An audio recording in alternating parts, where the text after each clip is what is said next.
Mateus capítulo 25, a parábola das 10 virgens. O reino dos céus será, pois, semelhante às 10 virgens que pegaram suas candeias e saíram para encontrar-se com o noivo. 5 delas eram insensatas e 5 eram prudentes. As insensatas pegaram suas candeias, mas não levaram óleo. As prudentes, porém, levaram óleo em vasilhas, junto com suas candeias. O noivo demorou a chegar e todas ficaram com sono e adormeceram. À meia-noite, ouviu-se um grito: o noivo se aproxima, saiam para encontrá-lo. Então, todas as virgens acordaram e prepararam suas candeias. As insensatas disseram às prudentes: dêem-nos um pouco do seu óleo, pois as nossas candeias estão se apagando. Elas responderam: não, pois pode ser que não haja o suficiente para nós e para vocês. Vão comprar óleo para vocês. E saindo elas para comprar o óleo, chegou o noivo. As virgens que estavam preparadas entraram com ele para o banquete nupcial e a porta foi fechada. Mais tarde vieram também as outras e disseram: Senhor, Senhor, abra a porta para nós. Mas ele respondeu: a verdade é que eu não as conheço. Portanto, vigiem, porque vocês não sabem o dia nem a hora. Meus irmãos, meditando nessa palavra já há algum tempo, algumas coisas nos chamam a atenção aqui. Algumas pessoas se confundem nessa questão da parábola e confundem as 10 virgens, o papel delas, com o papel da noiva. Já vi muita gente se enrolar, principalmente em pregações, ao fazer uma confusão. Algumas coisas é importante a gente frisar e destacar.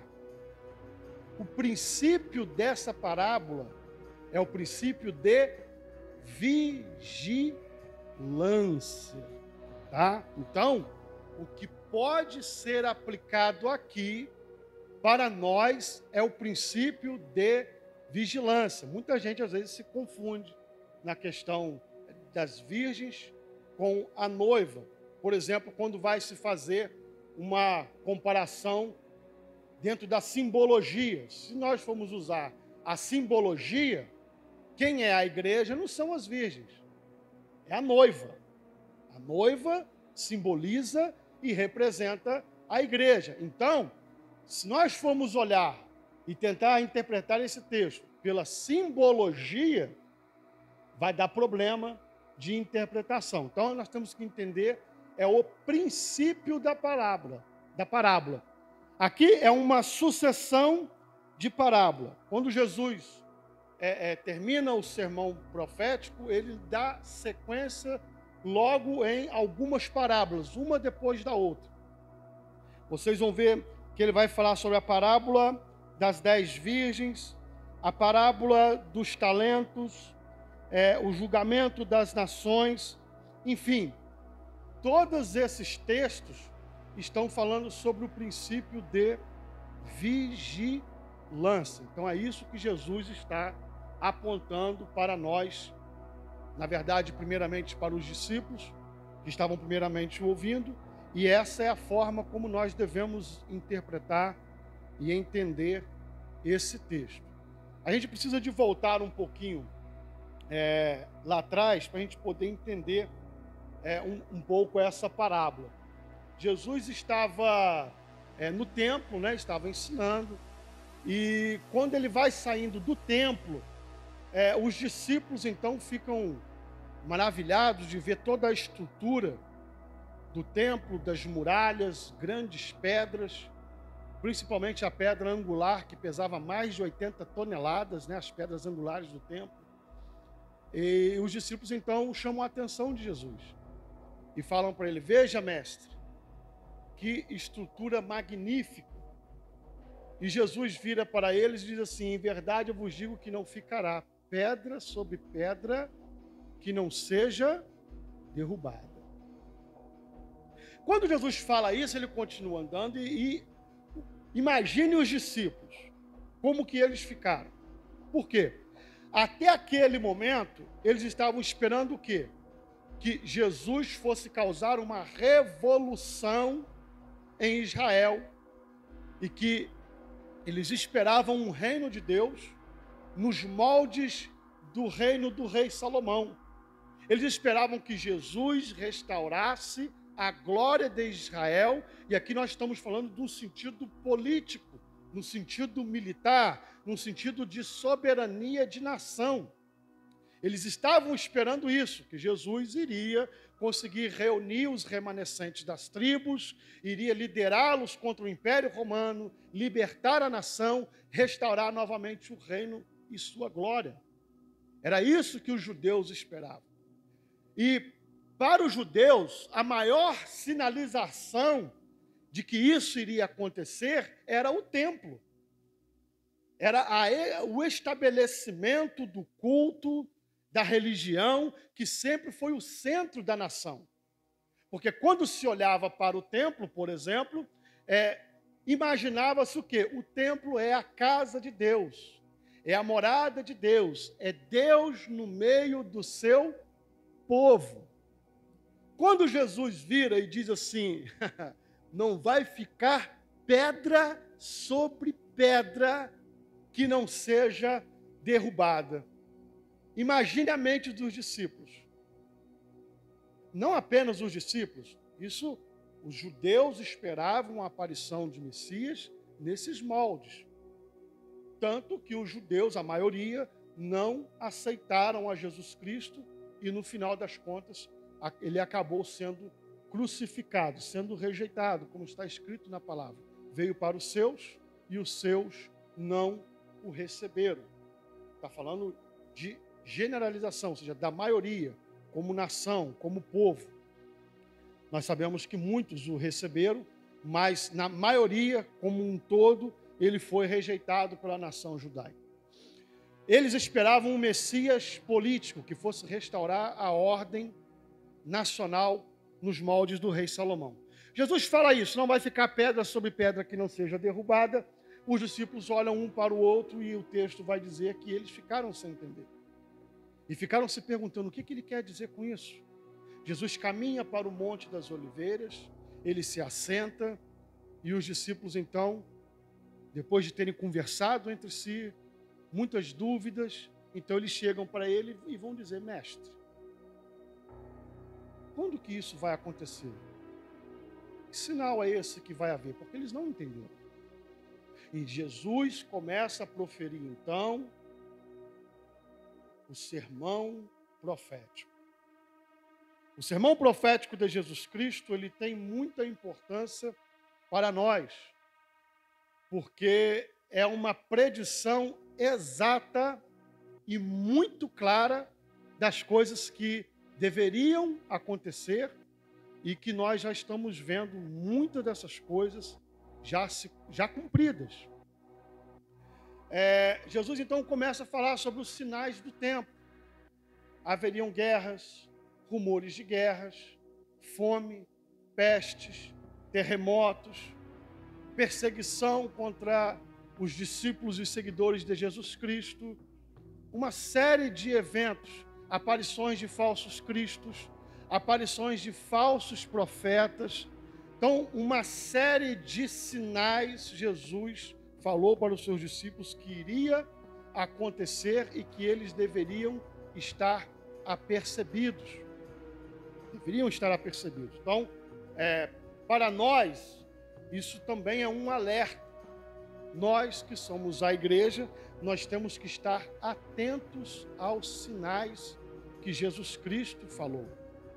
Nós devemos estar olhando à nossa volta, ao nosso cenário nacional, ao cenário internacional, para a gente conseguir identificar as profecias de Jesus Cristo sendo cumpridas já nos nossos dias.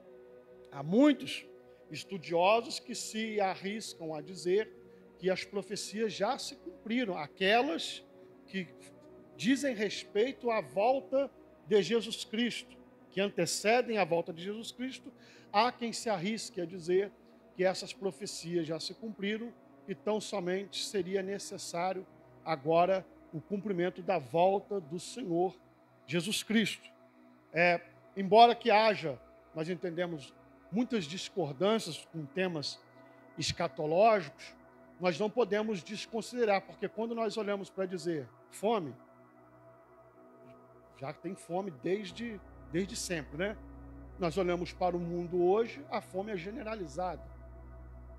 Dados que já estão muito ultrapassados, de muitos anos atrás, davam conta de que mais de 800 milhões de pessoas não têm o que comer no mundo. O mundo que hoje chega a 8 bilhões de pessoas, ou seja, um pouco mais, ou bem próximo de 10% de pessoas passam fome. Fome extrema, ou seja, não tem uma refeição ao dia. Não estamos falando de pessoas que comem alguma coisa. Estamos falando de pessoas que não têm nada para poder comer. Algumas pessoas pensam que os sinais iriam acontecer, todos eles, em todos os lugares, ao mesmo tempo. Porém, não há indício nas Escrituras de que seja dessa forma. Jesus fala de terremoto, fome, guerras, perseguições em vários lugares. Não quer dizer que seja tudo em todos os lugares ao mesmo tempo. O que eu quero dizer com isso? Pode ter guerra em uma região do mundo e fome na outra. Pode ter perseguição à igreja em uma localidade e pode haver pestes e epidemias no outro.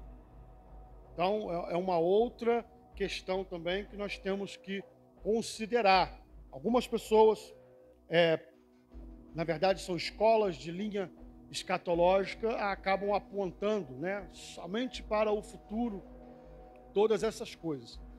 Um dos sinais que Jesus Cristo aponta para que nós pudéssemos observar esse tempo, esse tempo do fim que antecede o retorno dele e a volta dele para consumar todas as coisas, seria o surgimento de falsos profetas e falsos ensinadores.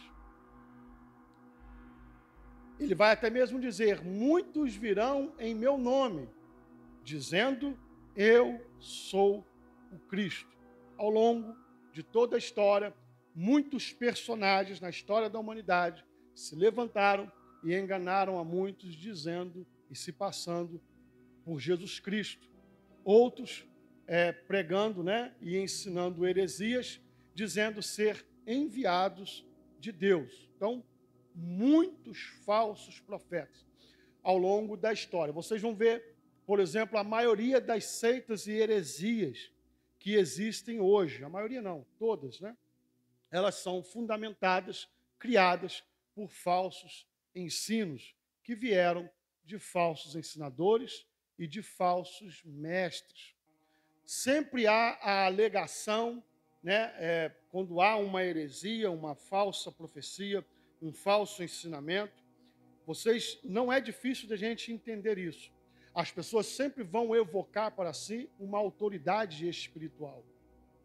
Como que isso acontece? Por exemplo, há uma seita que é muito famosa no mundo, em que o criador e o fundador dessa seita diz que o evangelho que ele recebeu, ou seja, a complementação, segundo ele, dos escritos sagrados, ele recebeu de um anjo. Ok? Ou seja, é uma evocação de autoridade espiritual para poder inibir os questionamentos e contra-argumentos que ele possa receber. Porque se ele recebeu uma revelação enviada do próprio Deus, quem é que pode se contrapor a esse ensinamento? É uma das formas de inibir as pessoas de questionar os ensinamentos falsos.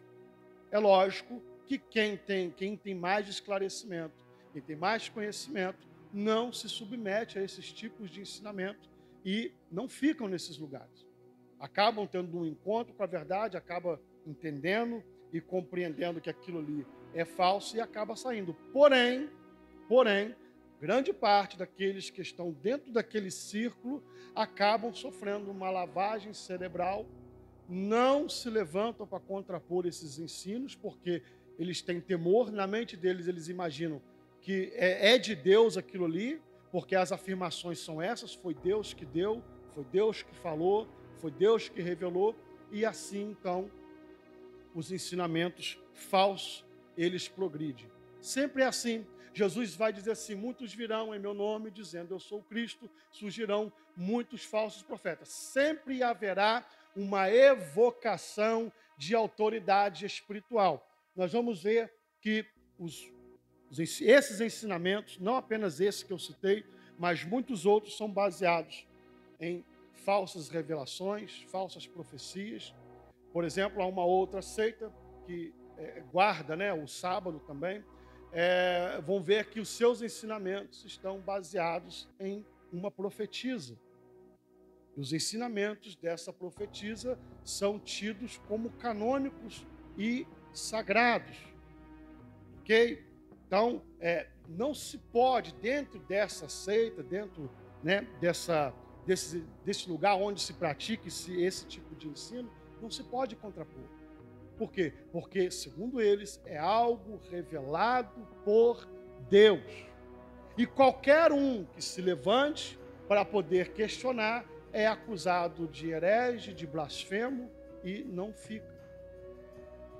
É rechaçado desse meio. Então, irmãos, o que eu quero dizer com isso? Existe um princípio nisso. Hoje, vamos trazer para nós, para o seio do evangelicalismo dos nossos dias, nós vemos muitos ensinamentos que são ensinamentos deturpados, que são ensinamentos errados, que são baseados em distorções da palavra de Deus e muitas vezes vem acompanhado de uma revelação. Isso é uma prática de muitos círculos por aí. Deus me revelou assim, assim, assado. Ora, quem é leigo dentro da igreja, as pessoas mais simples, vão entender o quê? Deus revelou para ele, mesmo que eu não entenda isso, então eu não vou falar nada. Não vou me contrapor, porque ele vai entender o quê? Deus falou com ele, então tem que ser assim. Mas Jesus já nos alertava antes. Eles vão vir em meu nome e vão enganar a muitos. Vejam que Cristo está nos alertando antes. Qual é a nossa regra de fé e de prática? É a palavra de Deus. Então, tudo o que existe de doutrina, de ensinamentos bíblicos, devem passar pelo crivo das Escrituras Sagradas. Uma correta interpretação hermenêutica, exegética, para poder analisar os textos. Eu não estou falando nada demais aqui, é você comparar. Porque a Bíblia não pode se pegar um texto e sacar ele e trazer um ensinamento que seja contrário aos ensinos de toda a Escritura Sagrada. É por isso que a nossa visão tem que ser uma visão como um todo. Vejam que interessante essa parábola que Jesus vai falar depois disso. Ele vai falar sobre os sinais que antecedem a sua vida, ele vai falar sobre a perseguição contra a igreja. Vejam que desde a época da fundação da igreja cristã, houve grandes perseguições contra a igreja, até os dias de hoje. Nós não temos essa percepção, porque no nosso país ainda não há perseguição de sangue. Nós não temos essa percepção, mas, por exemplo, países da África, da Ásia, Oceania, países muçulmanos, a perseguição é imensa, é enorme contra a igreja. Igrejas, templos, casas onde cristãos se reúnem são invadidas, pessoas são queimadas vivas, são fuziladas, são estupradas, todo tipo de maldade são feitas contra os cristãos todo santo dia. Nós não temos essa percepção porque ainda não é a nossa realidade. Como eu disse a vocês antes, o que Jesus predisse que ia acontecer em vários lugares. Não quer dizer que seja tudo ao mesmo tempo em todos os lugares, mas talvez possa acontecer. Outro motivo para que nós venhamos a estar apercebidos. E vocês vão ouvir falar de pestes. Olhem ao longo da história o tanto de surtos de doenças que já aconteceram. Peste negra, peste bubônica, gripe espanhola. As mais recentes agora é H1N1, gripe aviária, Covid-19. Quase não se falou da epidemia que aconteceu de tuberculose, que só no Brasil ceifou mais de 1 milhão de pessoas. Se falou. Doenças generalizadas, como a dengue, até antes da Covid-19, a dengue ceifava vidas todos os anos, e milhares de vidas. Dengue tipo 1, tipo 2, tipo 3, a tal da hemorrágica. Quantas pessoas nós conhecemos que morreram? Tudo isso acontecendo. Febre amarela. Na África, surtos de febre amarela dizimam pessoas, surtos de AIDS, surtos de ebola. Então, nós vemos todas essas profecias de Cristo já estão cumpridas. Já estão cumpridas. O espírito do anticristo já atua no mundo desde a época de Cristo. O que é ser anticristo?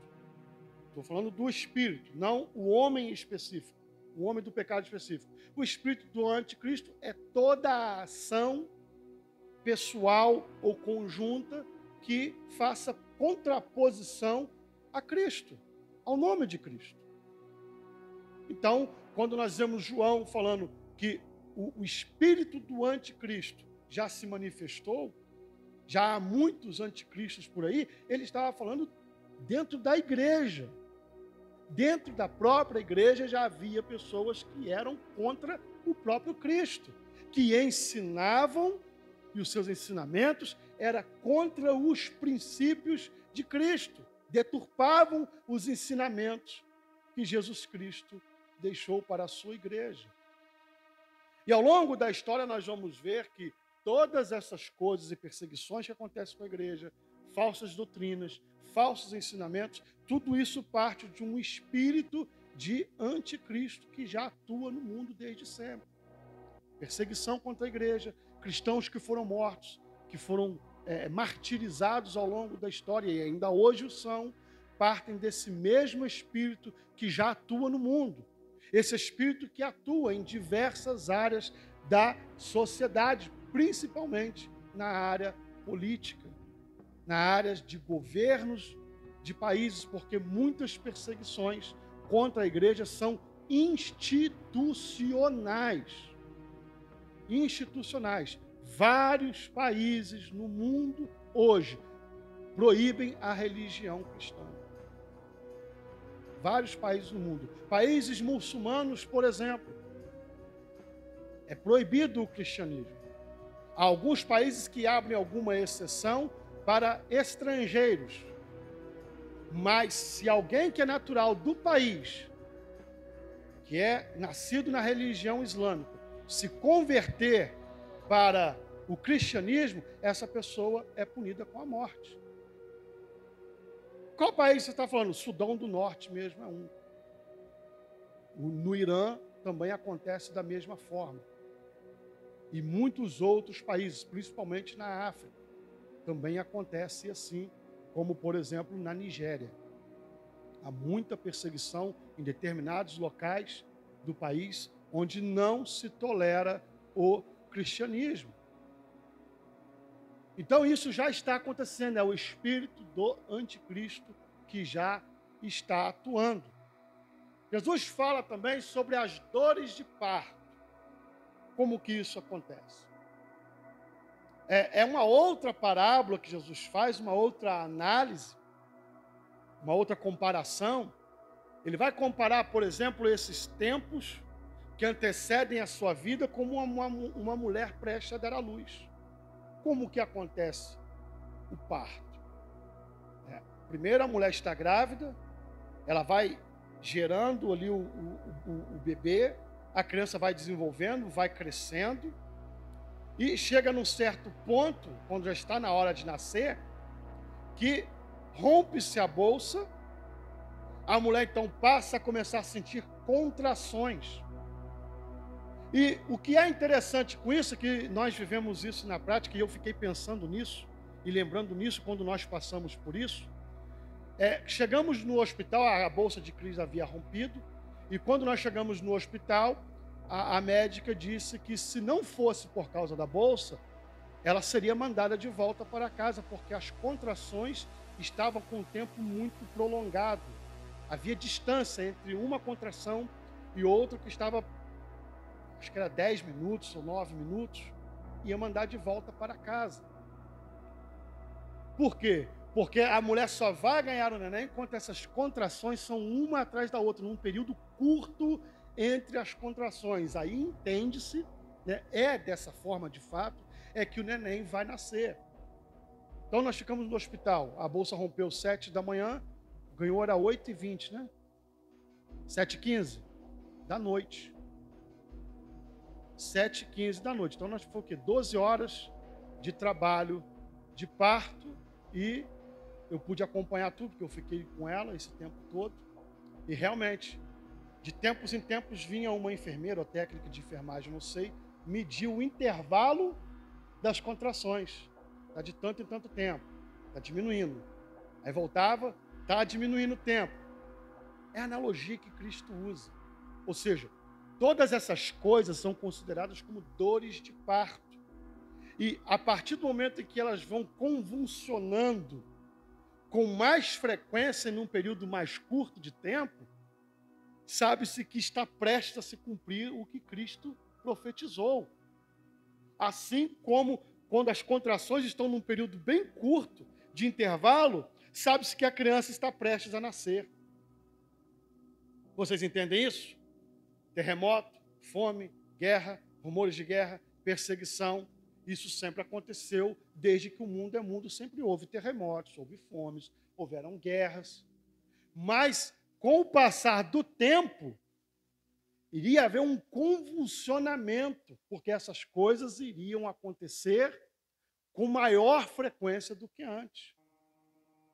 Ora, nos últimos 200 anos, houveram mais guerras no mundo do que em todo o restante da história da humanidade. Vocês sabiam disso? Nos últimos 200 anos, houveram mais guerras no mundo do que em todo o restante da história da humanidade. Então, quando nós olhamos como um todo, nós vamos ver o quê? Que essas coisas estão se cumprindo bem diante dos nossos olhos. Cristo deixa o alerta, ele fala sobre a perseguição contra a igreja, ele fala sobre a grande tribulação, ele fala que esses dias seriam dias de Noé, ele faz essa comparação com os tempos de Noé, em que a palavra era pregada e que Noé anunciava a palavra de Deus e que o mundo não ouvia.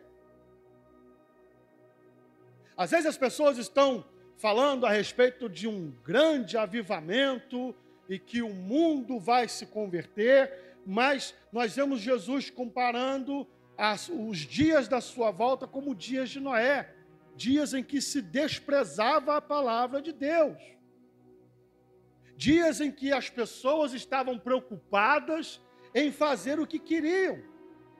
Casavam-se, davam-se em casamento, trabalhavam, faziam, participavam das suas festas, das suas bebedeiras, das suas comelanças, e não se aperceberam até que o dilúvio veio e pegou a todos de surpresa, a todos eles, menos Noé e a sua família.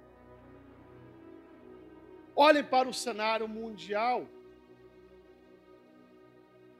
Aí nós vamos ver que, imagine na época de Noé, só para vocês entenderem essa comparação. Será que todas aquelas pessoas, moralmente falando, não estou falando de religião, eram perversas? Não.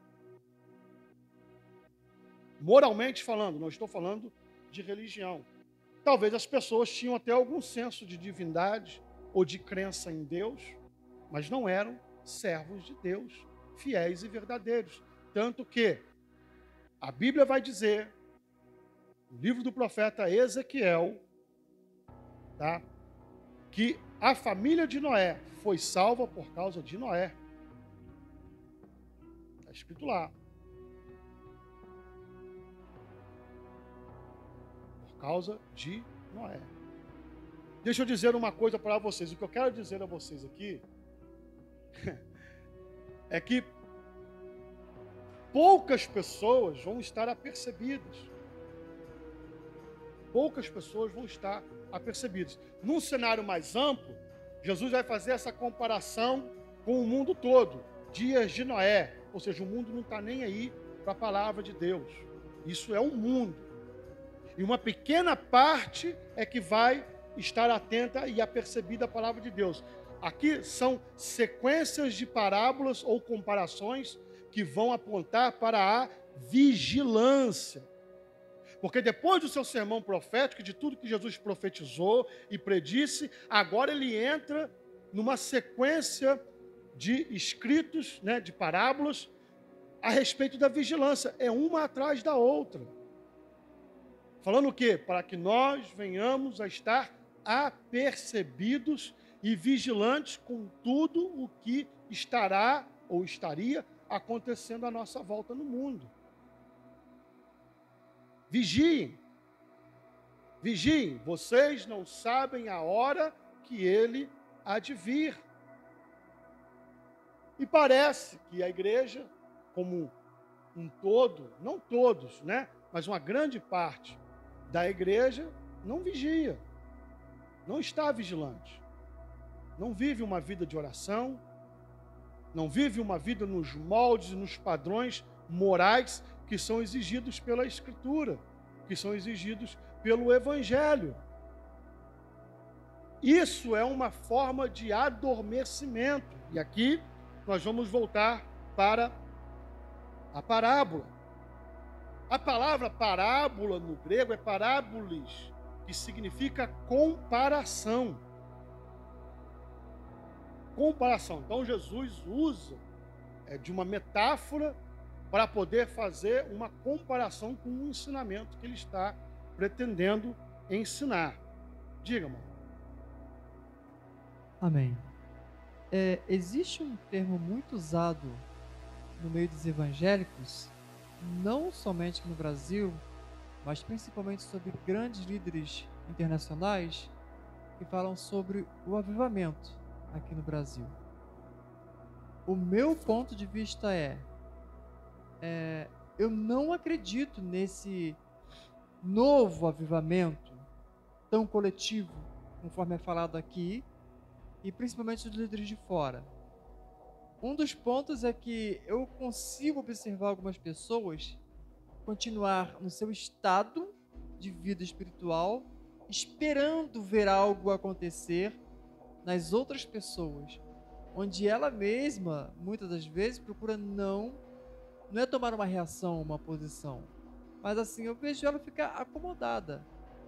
E eu tiro o exemplo da própria China, que de tanta perseguição que ela passa através do evangelho, eu me lembro de uma vez que alguns pastores que vieram aqui pregar, eu assisti alguns, E eles choravam no altar, dizendo que o Brasil, assim, tem uma tamanha liberdade, espiritualmente falando, de pregar e viver o evangelho, coisa que a gente faz isso de modo relaxado.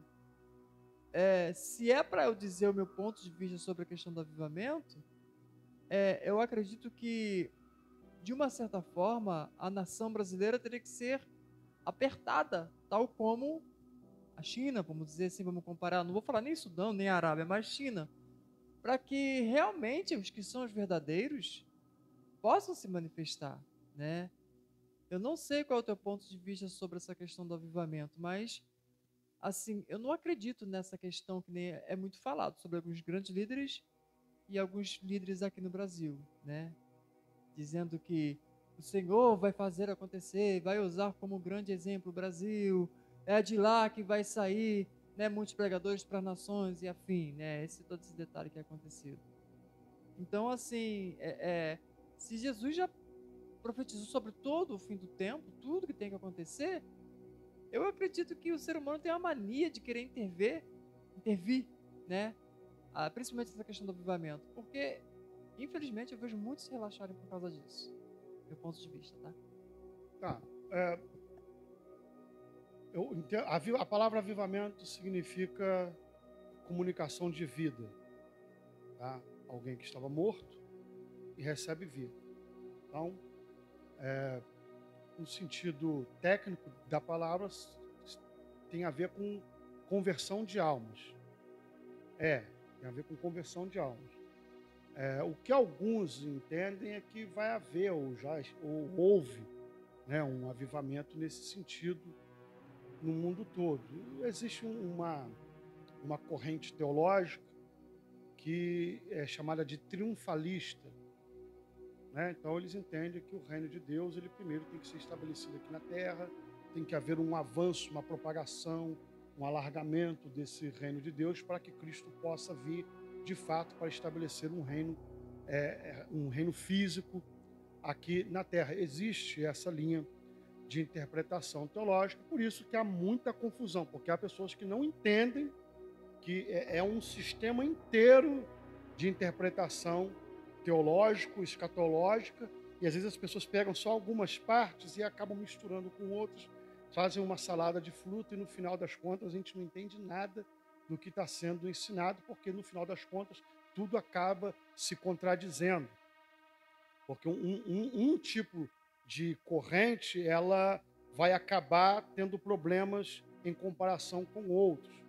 Não estou falando de pontos centrais como salvação, que são um ponto central, que esse tipo de, por exemplo, escatologia não vai alterar essa questão, mas pode nos fazer compreender melhor. Se nós formos olhar pela palavra de Deus, né, conforme Cristo fala no sermão profético, as coisas tendem a piorar, não melhorar. Vamos lá. Se há um avivamento, ou seja, um avanço do evangelho no mundo, ou seja, pessoas se convertendo, era de se esperar o quê? Que o mundo fosse ir melhorando gradativamente, não é?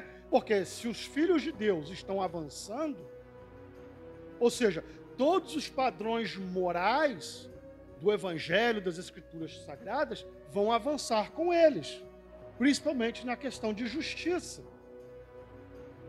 Porque os filhos de Deus são justos.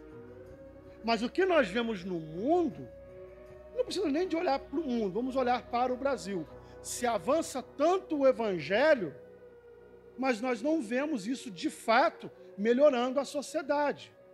Bem, se isso é uma preparação para o reino de Cristo, está na cara que está falhando. Está na cara que está falhando. Pode acontecer uma revolução, estou falando espiritual, tá, irmãos? Pode acontecer e das coisas de fato começarem a melhorar. Aí nós vamos rever nossos conceitos. Mas até esse momento não está melhorando. O que nós estamos vendo é o quê? É o tráfico avançando, a violência avançando, a corrupção sempre avançando, tudo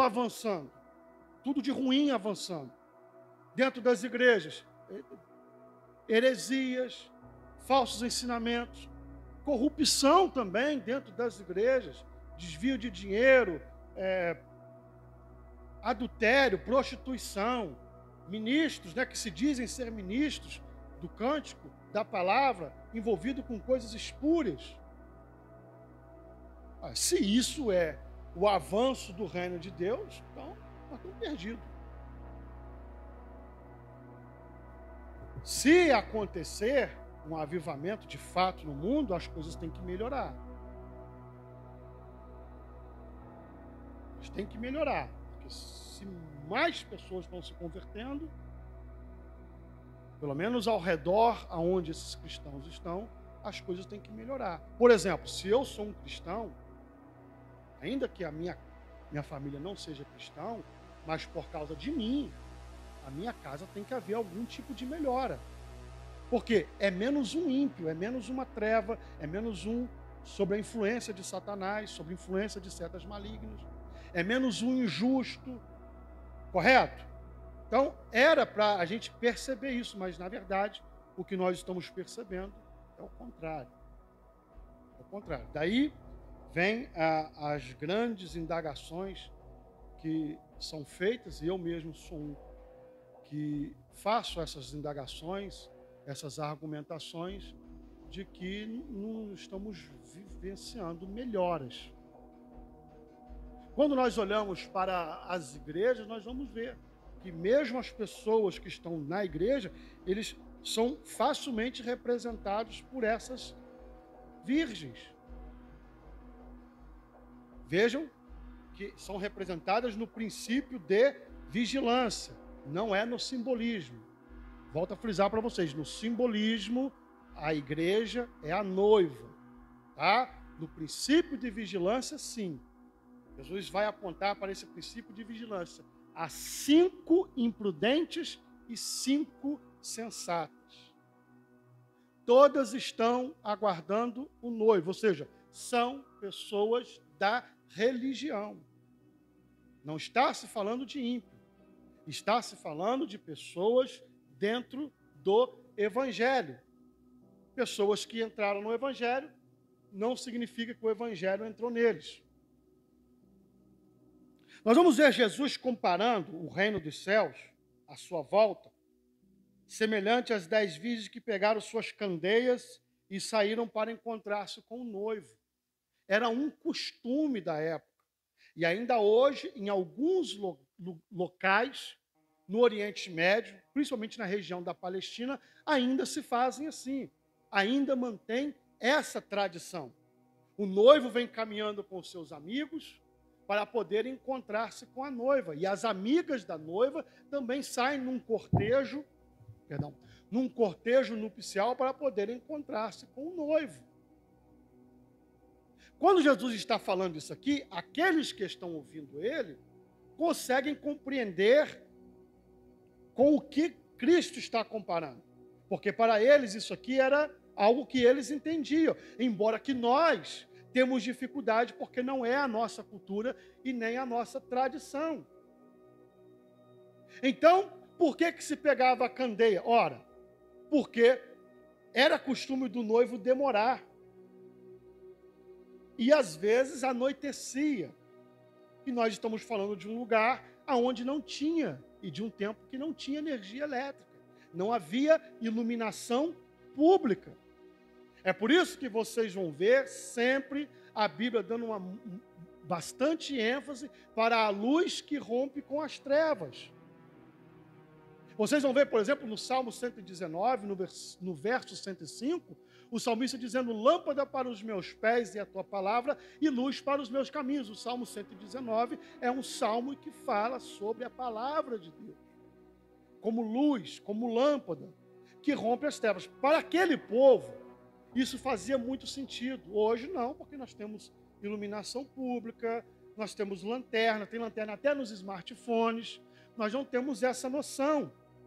Mas quando ele diz assim, lâmpada para os meus pés, é porque essas luminárias, elas eram pequenos frascos, onde se colocava um pouco de óleo, o azeite, e ali colocava-se um pavio e acendia-se, e ali fazia uma pequena chama, que não iluminava mais do que aonde ele ia dar o próximo passo. Não era uma lanterna potente que iluminava o caminho, iluminava o próximo passo. Por isso vocês vão ver o salmista dizendo: lâmpada para os meus pés é a tua palavra e luz para os meus caminhos. Então existe essa simbologia. Então, quando as virgens pegaram as suas lâmpadas, as suas lamparinas, não eram grandes lamparinas, eram aquelas portáteis que podiam ser usadas para iluminar o caminho. E a Bíblia vai dizer que 5 eram sensatas e 5 insensatas. 5 prudentes ou 5 loucos. As prudentes, além de terem a lamparina com o óleo, ainda levaram frasco com óleo sobrando, enquanto que as outras não. E, como era de costume, o noivo às vezes demorava. Por que o noivo demorava? Porque antes do noivo sair para o cortejo, para poder encontrar-se com a noiva, ele precisava primeiro negociar o dote. Eles iam para um lugar público, para um lugar propício para que houvesse essa negociação, e então negociava-se o dote. Se o noivo oferecesse um valor que fosse considerado um valor baixo ou irrisório, isso era tido e recebido como uma ofensa. E então, tinha-se que negociar um valor que pudesse representar e simbolizar o valor que aquela noiva tinha para o noivo. Então, essa negociação às vezes demorava. Então, nesse caso específico aqui, Cristo vai dizer que à meia-noite, o noivo demorou chegar e todas ficaram com sono e adormeceram. À meia-noite, ouviu-se um grito: o noivo se aproxima, saiam para encontrá-lo. Dentro dessa parábola aqui, ele demorou bastante. À meia-noite, elas dormiram, elas adormeceram.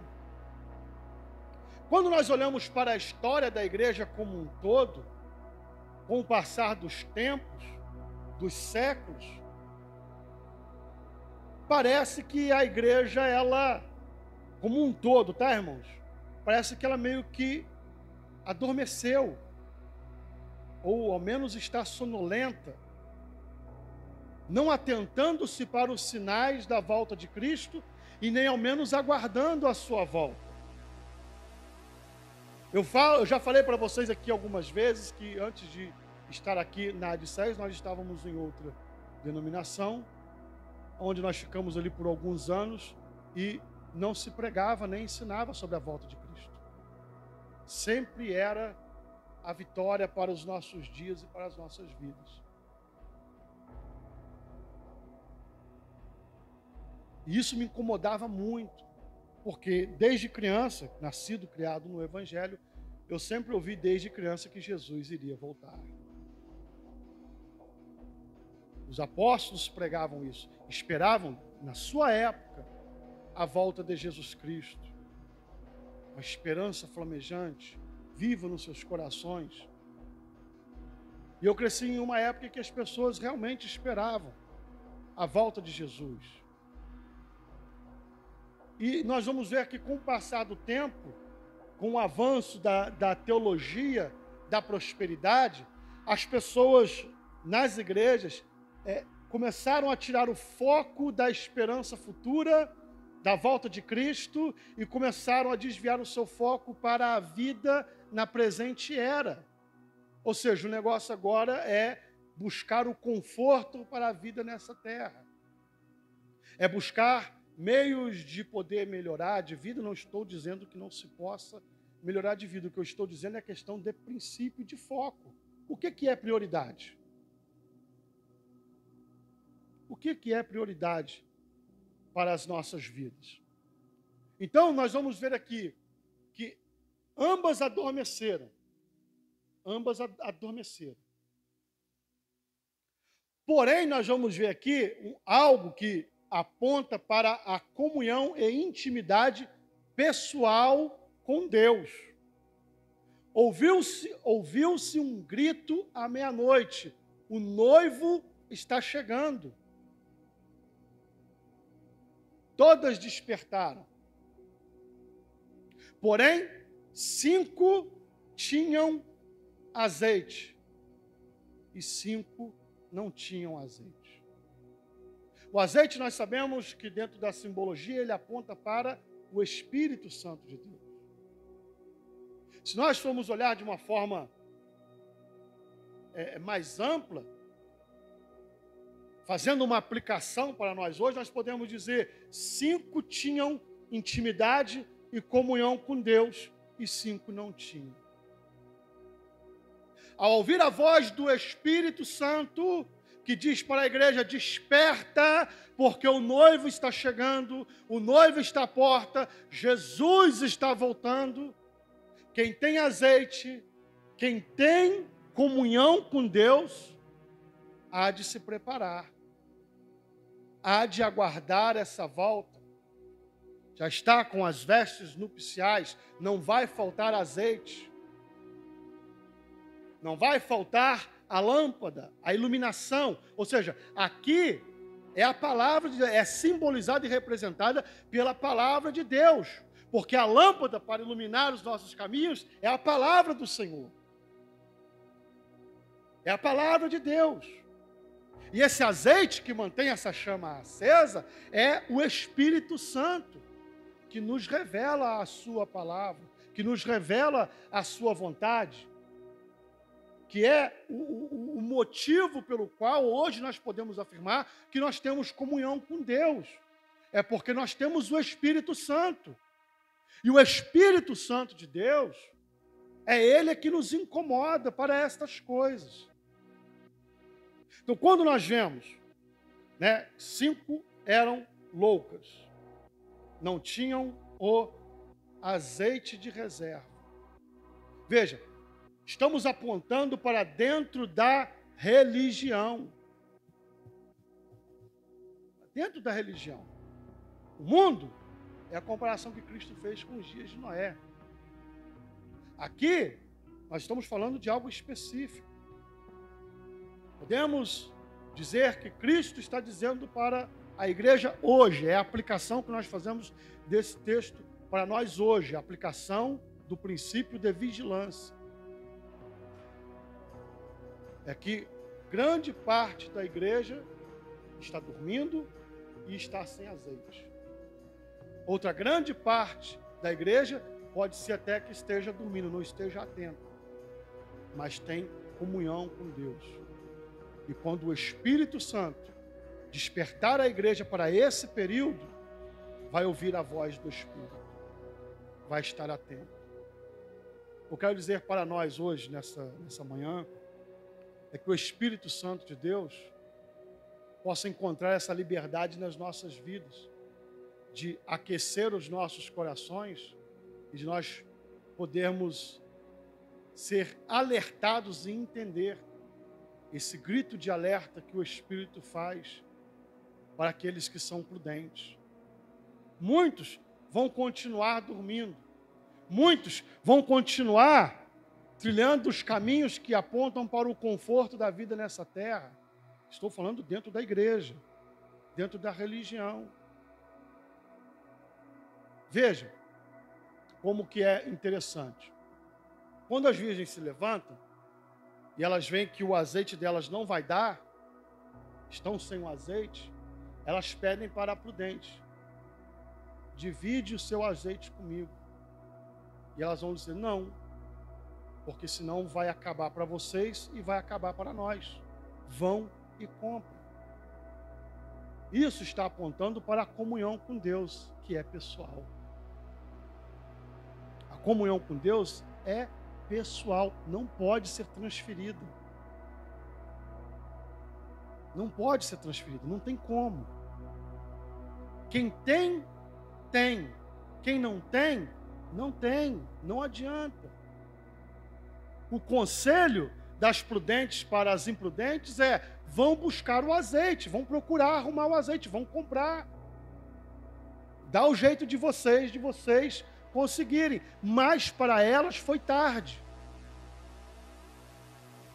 Talvez hoje, nós que ensinamos e que pregamos, principalmente aqui no nosso contexto aqui, estamos dizendo: tenham vida com Deus, busquem ter comunhão com Deus. Eu mesmo sou um que sempre falo isso. Tenham a sua comunhão pessoal com Deus, tenha o seu período de oração, tenha o seu período de comparação. Eu sempre estou dizendo isso. Sabe por quê? Ou você tem azeite ou você não tem. Isso é algo pessoal, não dá para... Eu, por exemplo, eu não posso pegar a minha comunhão com Deus e transferir para vocês. Eu não tenho condições nem de transferir para minhas filhas ou para minha esposa, porque é pessoal, é cada um com Deus. Esse é um princípio que está nas Escrituras. Cada um vai dar conta da sua vida diante do Senhor. A comunhão com Deus, ela é pessoal. O que existe são alertas.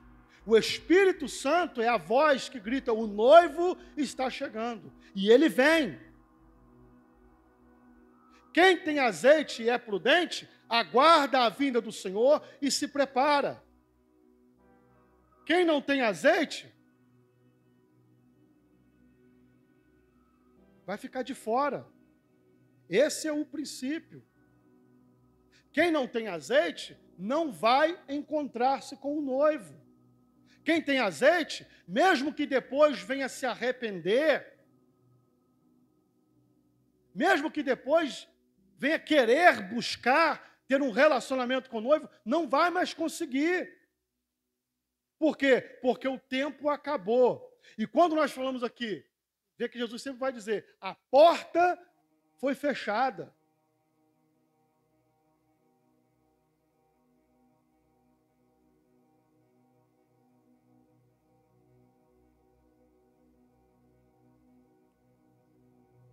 É o final do versículo 10. E saindo elas para comprar o óleo, chegou o noivo. As virgens que estavam preparadas entraram com ele para o banquete nupcial. E a porta foi fechada. Eu confesso para vocês aqui que só esse versículo aqui já daria um tema de uma grande pregação ou de um grande estudo. E a porta foi fechada. Nós estamos falando o seguinte: existe um período e existe um tempo em que nós, as pessoas, o mundo, estamos tendo tempo. Estamos tendo tempo para consertar as nossas vidas. Estamos tendo tempo para poder vasculhar a palavra de Deus e buscar nela os ensinamentos e aplicar nas nossas vidas. Nós estamos tendo tempo para nos esforçarmos, com a ajuda do Espírito Santo, é óbvio, para sermos pessoas melhores. Nós estamos tendo tempo para poder nos dedicarmos à nossa família, à obra do Senhor. Nós estamos tendo tempo para podermos buscar melhorar o tipo de comunhão que nós temos com Deus. Estamos tendo esse tempo, mas vai chegar um momento em que a porta será fechada. Quando eu leio isso aqui, a porta será fechada, não vem outra coisa na minha mente a não ser a arca de Noé. Quando a porta foi selada pelo próprio Deus. Deixa eu dizer uma coisa aqui para vocês: não são os homens que fecham, isso aí é um tempo que está determinado por Deus e depois não haverá como se arrepender. As pessoas vão poder até ter um grande sentimento de remorso, mas aí já vai ser tarde. Será tarde. E o que nós vemos aqui dentro dessa parábola das 10 virgens, Jesus está falando da religião. é dentro do cristianismo, é dentro do evangelho como religião em que nós vivemos, dentro das instituições religiosas. E agora eu vou aprofundar um pouco mais. É dentro da ADCES. E o princípio aqui é um princípio de vigilância. Grande parte não tem comunhão com Deus e uma parte tem comunhão com Deus. Essa que é a verdade. Ah, mas todas elas estavam vestidas com vestes nupciais. Todas elas estavam com os adereços que se vestiam. Elas estavam com a lamparina. Isso aponta para o quê? Vou fazer uma outra aplicação aqui. Parece crente. Tem jeito de crente. Se veste como crente. Fala como crente. Professa, verbaliza que tem fé em Jesus Cristo, mas não é. Igual aquela propaganda antiga que tinha, né? De desodorante. Parece, mas não é. Parece, mas não é. Haviam 10. Todas elas pareciam damas de honra. Estou melhorando aqui no entendimento, porque as 10 virgens eram damas que acompanhavam a noiva. Todas elas pareciam, se vestiam, se ataviavam, estavam enfeitadas, estavam ali, naquele lugar, com aquele propósito, mas apenas a metade tinham azeite.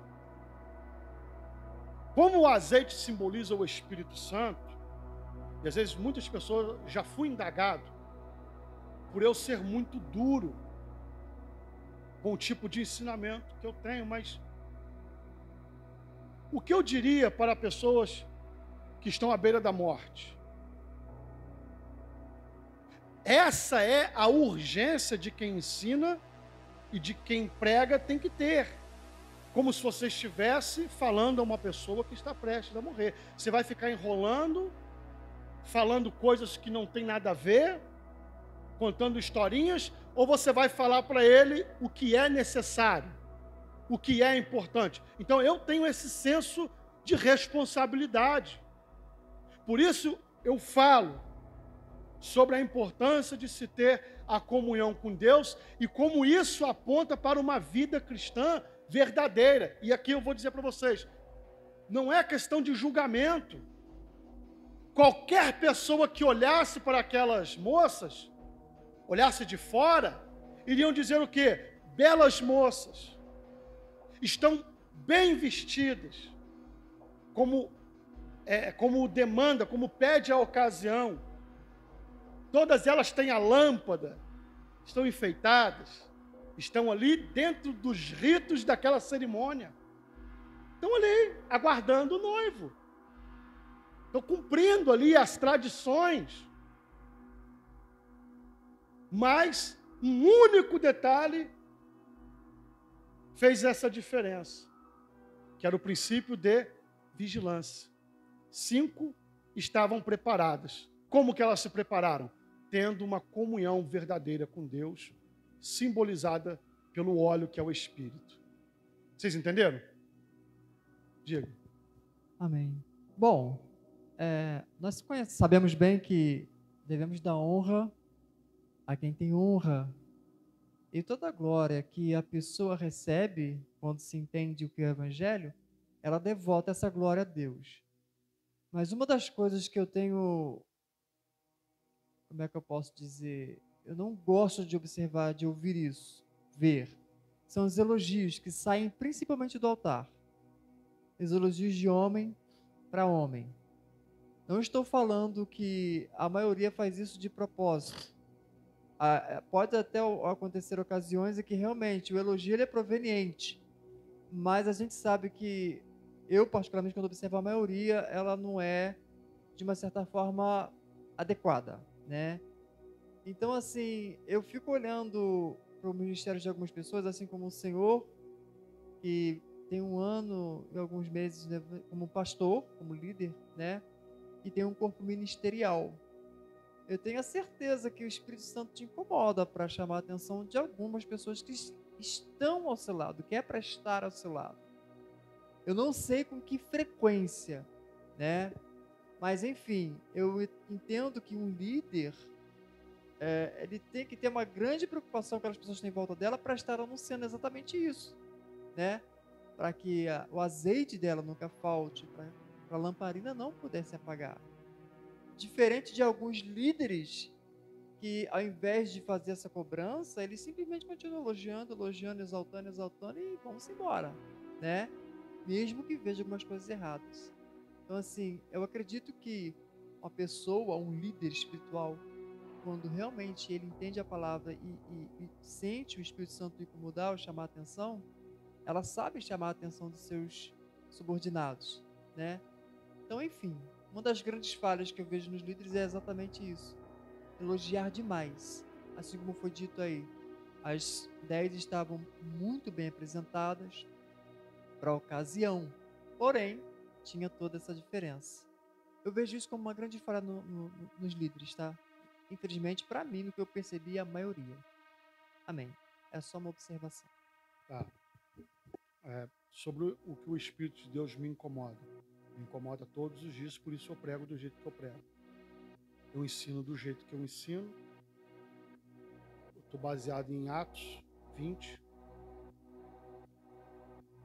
com o exemplo do apóstolo Paulo, que quando chamou os presbíteros de Éfeso, disse para eles: as minhas mãos estão livres do sangue de vocês, porque enquanto eu estive com vocês, eu ensinei a verdade. Ou seja, o que Paulo quis dizer com isso? Se vocês se perderem, se vocês derem ouvido a falsos ensinamentos, se vocês entrarem por caminhos errados, o problema é de vocês.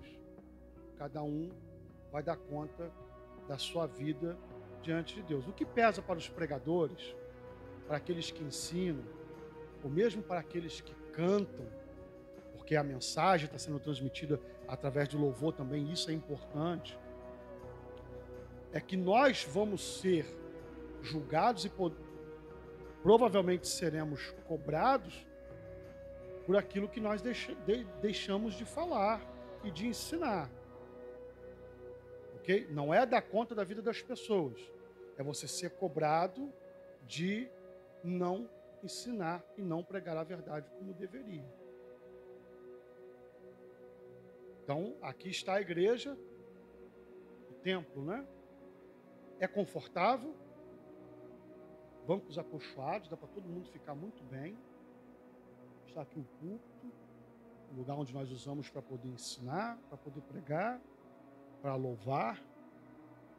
A palavra está sendo ensinada, está sendo pregada. Às vezes eu converso com pessoas em gabinete e às vezes as pessoas falam de algum problema que estão passando, que vai de encontro ao que eu prego. E eu sempre falo para as pessoas: não vou deixar de pregar porque você está vivendo isso. Já pregava antes e eu vou pregar depois de você ter me falado isso. Porque tem muita gente que acha que o pastor está jogando piadinha.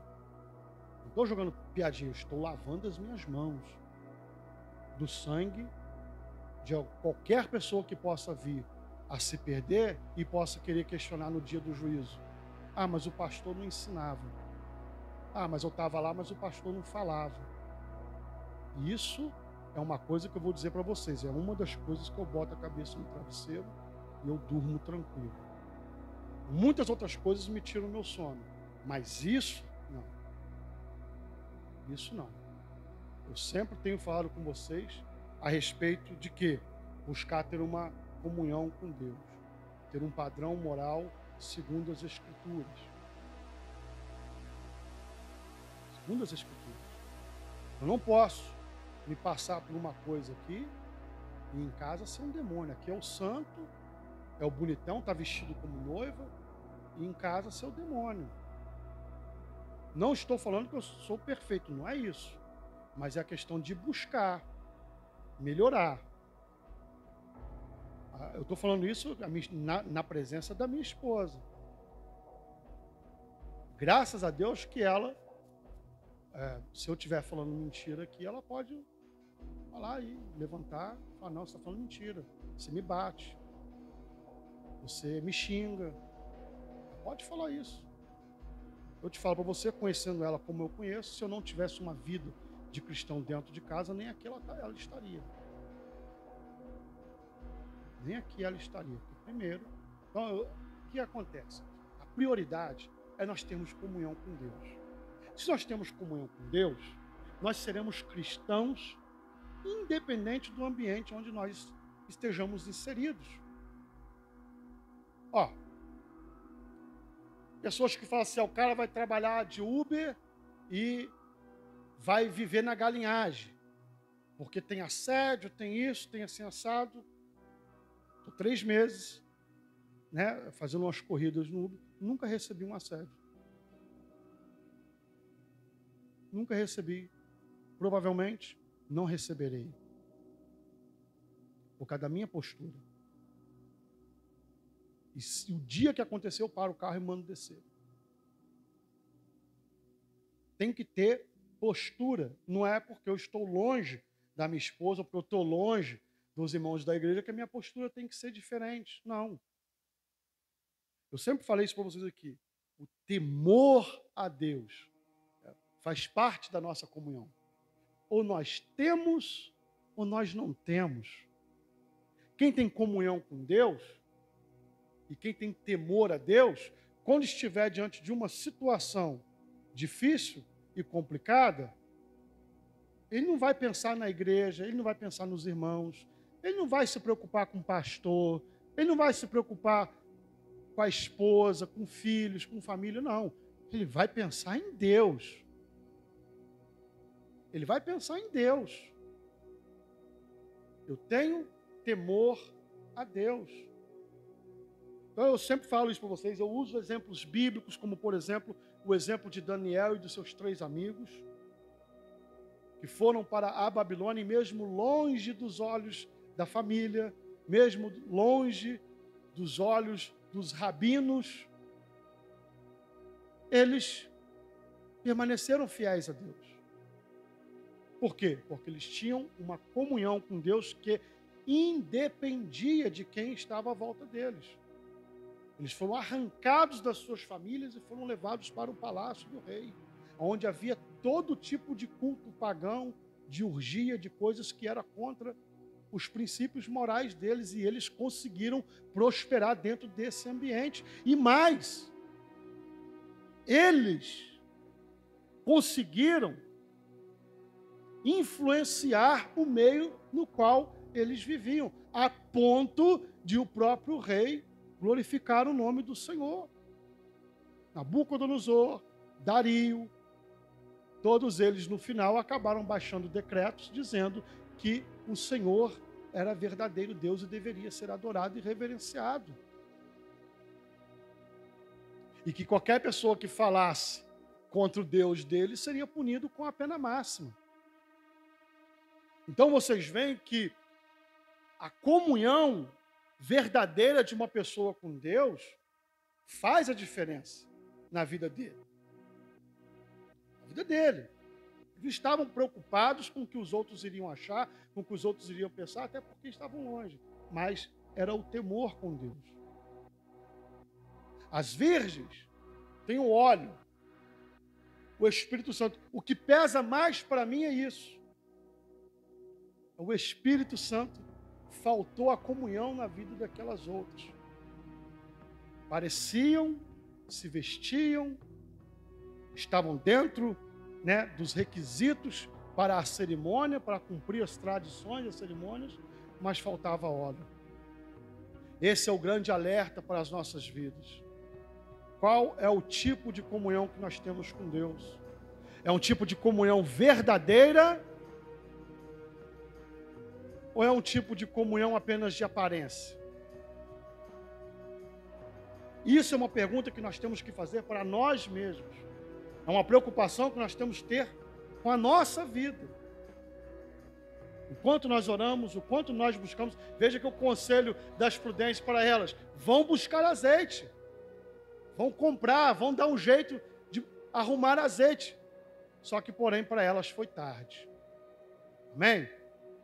Então,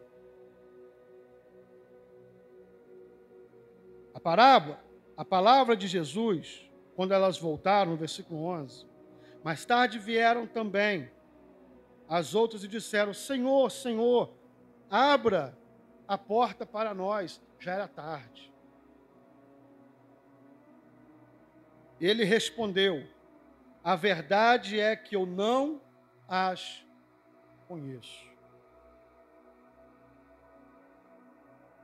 Vejam que quando Cristo profere, eu não as conheço, é uma outra frase que nos remete a outros textos. Como, por exemplo, no dia do julgamento, no dia do juízo, Cristo diz que muitos vão virar para ele e dizer: Senhor, Senhor, em teu nome eu profetizei, em teu nome eu fiz milagres, em teu nome eu fiz isso, eu fiz aquilo. E Cristo vira para esse e diz: na verdade, eu digo que não, eu nunca, na verdade o texto diz, eu nunca vos conheci. Olha que pesado é isso. Então, essa frase nos remete para isso. Ou seja, participava da religião, é a aplicação que eu faço para a minha vida. Tá? Você aplica na sua vida se você quiser. Participo da religião, faço parte da igreja instituição, eu cumpro com os ritos, com as tradições inerentes à religião. Mas será que eu sou conhecido de Deus? Eu posso até entender, dentro da minha mente, da minha limitação, que eu conheço a Deus. Estou aqui na religião, eu estou cantando, eu estou aqui fazendo tudo que é inerente aos ritos da religião, mas será que eu conheço a Deus? Não, eu posso achar que eu conheço a Deus. Deus me conhece? Eu sou conhecido de Deus? Veja que a palavra de Jesus para elas é o seguinte: elas estavam esperando o noivo. E ele vai dizer para elas: eu não conheço vocês. Mais uma vez, isso serve para nós de alerta, porque o princípio aqui é de vigilância. Cristo, após proferir todo o sermão profético para os seus discípulos, ele emenda com parábolas de vigilância. E é importante que nós estejamos vigiando, esperando a volta do Senhor, olhando para todos os sinais que ele proferiu, aguardando em oração, aguardando em comunhão, fazendo jejuns, orações, boas obras, evangelizando, e isso de verdade, buscando ter uma comunhão verdadeira com Deus, com o coração quebrantado, sem nenhuma reserva. Não podemos ter reservas diante do Senhor. Não podemos. E a comunhão com Deus, ela é algo seríssimo. Como nós entendemos que nós podemos ter comunhão com Deus? Um dos meios é a oração. Esse é um dos meios, um dos principais, aliás. Tem a adoração, os louvores, uma série de coisas que nos levam para a comunhão com Deus. Mas talvez o principal seja a oração. Quando nós vamos ver, eu já estou encerrando, olha como isso é importante. Cristo vai falar sobre a oração.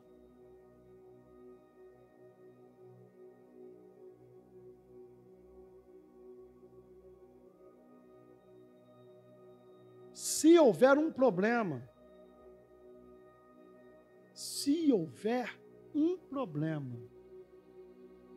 Jesus vai dizer assim, na oração: perdoa as nossas dívidas, como nós perdoamos os nossos devedores. Algumas traduções vão falar de ofensas. Como que vamos fazer essa oração? A questão da oferta, que é importantíssima espiritualmente falando. Jesus vai dizer o quê? Se você for ofertar, ou seja, é um meio de adoração, é um meio de reverenciar a Deus, e você e o teu irmão tem algo contra você, não é nem você que tem contra ele, não. Ele tem algo contra você. Deixa a tua oferta, vai lá, se conserta e depois volta. Jesus está ensinando a verdadeira comunhão. Dentro da religião é muito fácil. Vai lá, deixa a oferta e sai. Mas vai ser aceita por Deus? Não vai. Vamos ser mais claros? Deus vai aceitar a minha oração? Deus vai aceitar o meu louvor? A minha adoração? Não. Você vai estar simplesmente fazendo como as 5 virgens insensatas. Está na religião, está ali com todos os ataviamentos, vestidos, inserido ali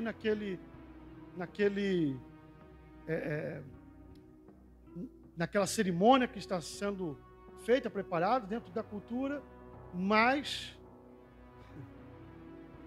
não tem comunhão, vai ficar de fora. Vai ficar de fora. É isso que torna a minha pregação tão dura e tão insuportável para muita gente. Tão insuportável para muita gente. Porque eu poderia dizer aqui que nós temos que buscar uma comunhão com Deus, e é importante que haja manifestações espirituais, dons espirituais, mas o próprio apóstolo Paulo ele vai falar isso. Ele chega no versículo 13, ele vai dizer, se não tiver amor, não adianta nada. O próprio Jesus vai dizer, vão chegar para mim e vão dizer, Senhor, eu operei, eu fiz e aconteci. E ele vai dizer, eu nunca te conheci. Olhe como isso é pesado. Uma vida de comunhão com o Espírito Santo de Deus é algo que vai muito além do que a mera aparência. É algo verdadeiro. É algo que foge da religiosidade. Tanto que Cristo vira para a mulher samaritana e vai dizer para ela, porque ela estava preocupada. Aonde que se deveria adorar? Ele vai dizer, não é na religião samaritana, não é na religião dos judeus, não é no templo dos samaritanos, não é no monte, não é no templo de Israel. Os verdadeiros adoradores adorarão ao Pai em espírito e em verdade. Transcende a questão das aparências. Transcende a questão de ritos e dogmas da religião. Transcende. É algo que tem que ser verdadeiro. Meus irmãos, só nós mesmos, pessoalmente falando, com o Espírito Santo e o próprio Deus é que sabe quem tem azeite e quem não tem. Nós podemos ter alguma ideia, porque Jesus vai dizer que pelo fruto se conhece a árvore. Eu falei outro dia que o machado está à raiz da árvore, mas isso é uma outra pregação, vai ser um outro ensinamento, né? Mas é assim que nós vamos saber. Eu não tenho que preocupar se você está dando fruto, não, eu tenho que preocupar se eu estou dando fruto. Se a minha vida condiz com as Escrituras, se a minha vida condiz com o Evangelho. Por isso, é de suma importância que nós venhamos a buscar na palavra de Deus, estudar, meditar na palavra, ter uma vida de oração, praticar as boas obras que o Evangelho nos ensina a praticar. Não somos perfeitos, mas estamos buscando o aperfeiçoamento. E Deus e o Espírito Santo é que nos ajuda. E eu encerro nessa hora, no versículo 13, com a palavra de Jesus. Portanto, vigiem, porque vocês não sabem o dia nem a hora. O que nós podemos ter certeza é que as profecias, muitas já se cumpriram outras estão se cumprindo diante dos nossos olhos. Não temos motivo nenhum para duvidar de que ele vem. Ele virá. Não tardará. Quando olhamos para os sinais que antecedem a sua vinda, podemos dizer que as contrações estão no último estágio. Glórias a Deus. E Jesus virá muito em breve para poder encontrar-se com a sua igreja e estaremos para sempre com o Senhor. Quem tem o Espírito, quem tem comunhão com Deus, vai esperar, vai aguardar, estará atento. Quem não tem o Espírito, adormecerá e não estará pronto e preparado para este momento, para essa ocasião. Amém?